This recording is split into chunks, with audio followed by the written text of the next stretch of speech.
Several matches have been announced and changed for the Multiverse of Matches event. Plus, we have some news when it comes to Impact Wrestling's Rebellion filming schedule. Matt Cardona addresses if he would be interested in going back to WWE. Plus, Donna Perez says to fans what to expect on the road to Rebellion. All this and more in today's Impact Wrestling news.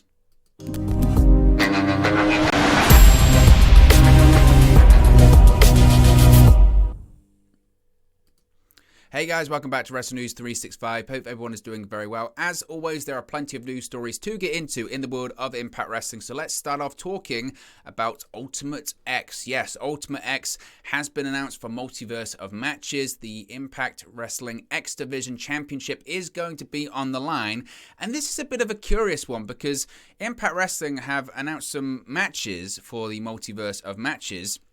But they've also announced and pulled one of the competitors for the Ultimate X match. So initially, it was announced that X Division champion Trey Miguel would be defending his title in an Ultimate X match against Jordan Grace, Mike Bailey, Vincent, Rich Swann, and Willie Mack. So everyone was going, wow, that's exciting. That's going to be a great match. But you can see right there, Mike Bailey is not in that picture because it was announced yesterday that Bailey has been pulled from the match and replaced by Chris Bay.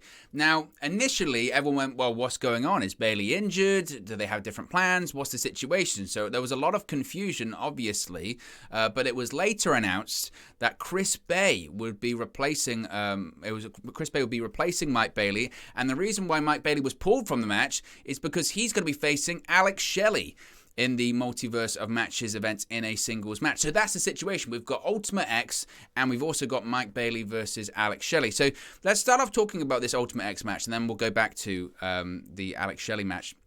Of course, very excited, really excited for this one. I think Ultimate X matches are always great, aren't they? Let's be honest. They're always fantastic. They're always a lot of fun. And I expect the issue is with this Multiverse of Matches event in general, and I suppose something could theoretically possibly change here, but Trey Miguel is going to win. The reason that Trey Miguel is going to win is because he's defending the X Division Championship at Rebellion. And there's like several matches at this Multiverse of Matches event where it's like, that's great, but we know what the outcome's going to be because the pay-per-view Rebellion's already been announced and the matches have already been announced for Rebellion. So unless they decide to go in a completely different direction, I suppose you could have Rich Swann or Vincent or heck, even Jordan Grace win the X Division Championship, and then they could go on to face Ace Austin and Mike Bailey at Rebellion. Maybe that's why. I mean, realistically, maybe that's why they decided to pull Bailey from the match in the first place, right? Maybe they decided, actually, you know what?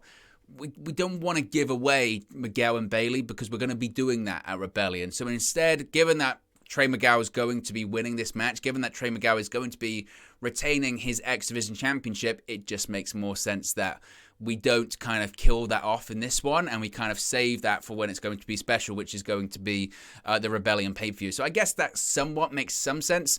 But in terms of the match, it's going to be great. Ultimate X matches are always great, and look, it's a loaded Multiverse of Matches event. It's just going to be tough because, of course, it's taking place 10 p.m. on Friday, the April 1st, and there's a lot going on that date.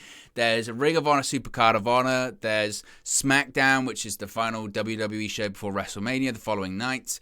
There's also, of course, the WWE Hall of Fame induction ceremony that's taking place right after SmackDown. Actually be taking place during the time of this event, which, of course, The Undertaker is being inducted into the WWE Hall of Fame, so a lot of people are going to be watching that. So I don't know what I'm going to do, frankly, because, again, I was hoping that I would be doing a watch-along and a post-show, but I think also at the same time we might be doing a Hall of Fame post-show as well. So what I might have to do, I'm just kind of thinking this out loud right now, what we might do is maybe not do a watch-along for it, have it on. I'll be watching it whilst I'm watching the Hall of Fame, and then maybe I'll do a post-show.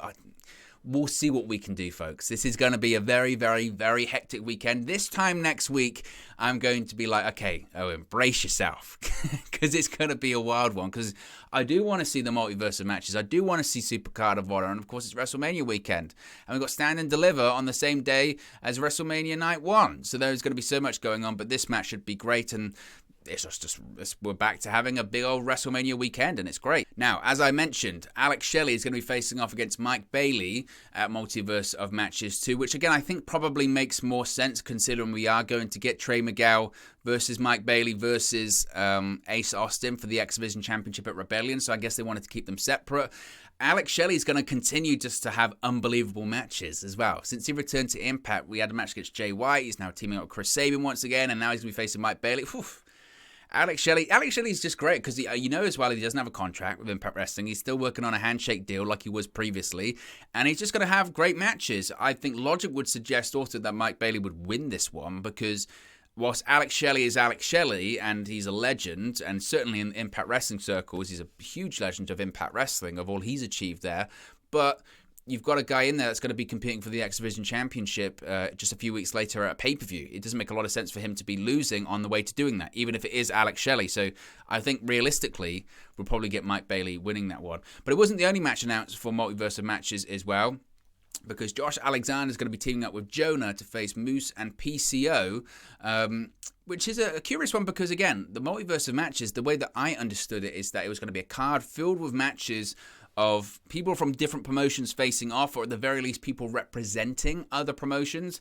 And you do maybe get the impression that that's what Impact Wrestling had hoped to do, but it's maybe proved to be somewhat more difficult than maybe they'd intended, because you've got Eddie Edwards representing Noah, you've got people from New Japan, you've got people from, of course, Ring of Honor, the Briscoes, who at that point might not actually even be Ring of Honor Tag Team Champions. I think there's a real big chance that FTR win those ROH World Tag Team Championships at Supercard of Honor, and then later on in the evening, the Briscoes are coming out to face Impact Wrestling's Good Brothers, and they won't be the champions anymore. They might not even be representing Ring of Honor at that point too, so keep an eye out for that. Again, I think they'd hoped to be doing that, to have all of these different organizations there, but then I think they've realized, actually, you know what, we've still got to do a card.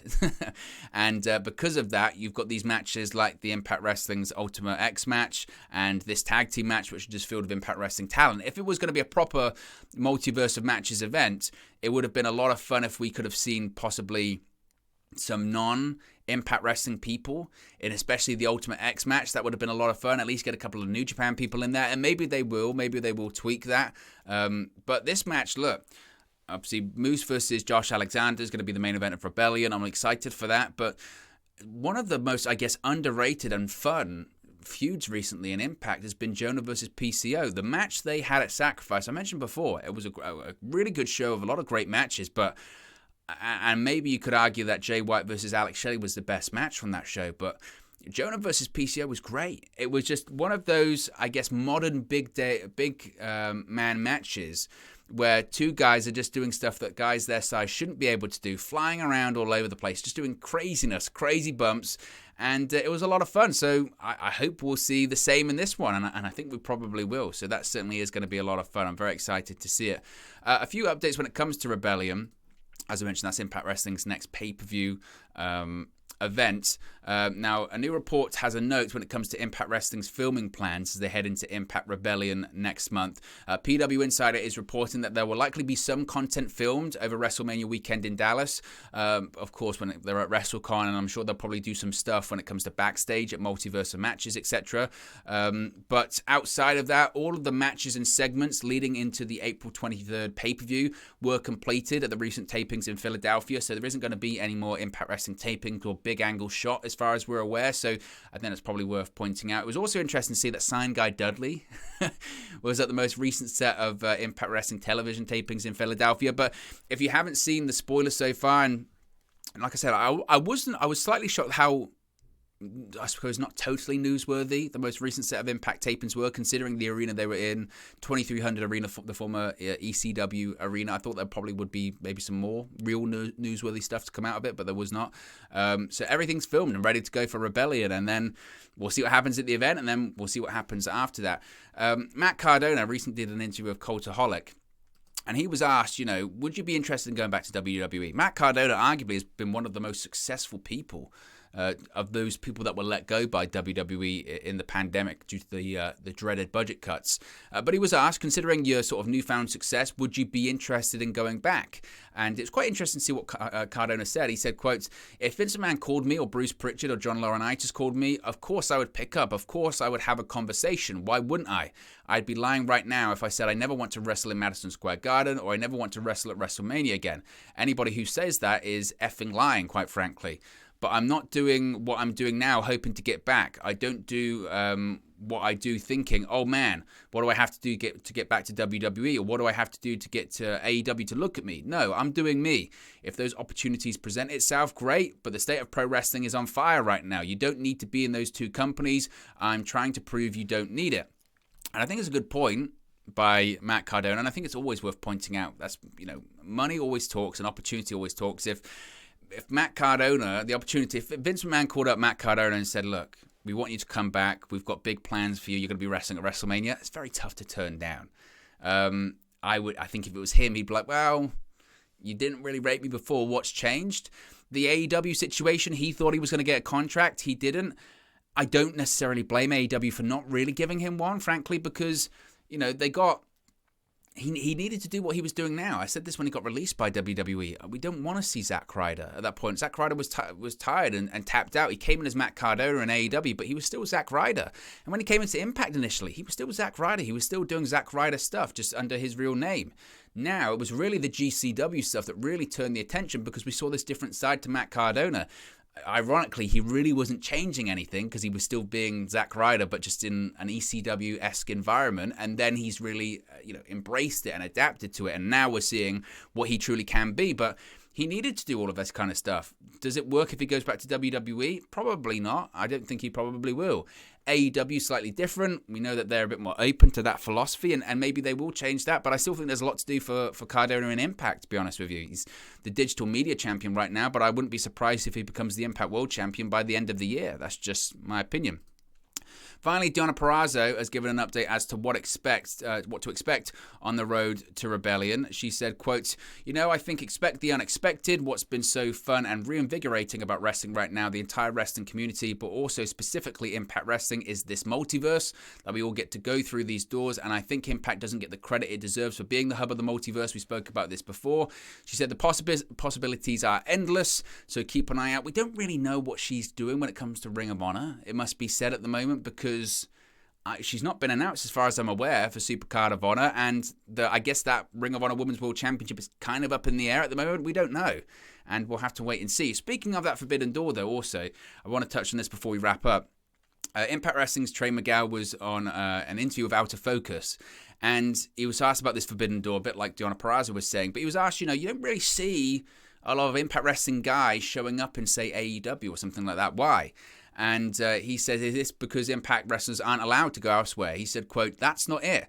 You'll see a tweet go out saying, oh, anyone is invited, but nobody is invited from Impact. There's a list.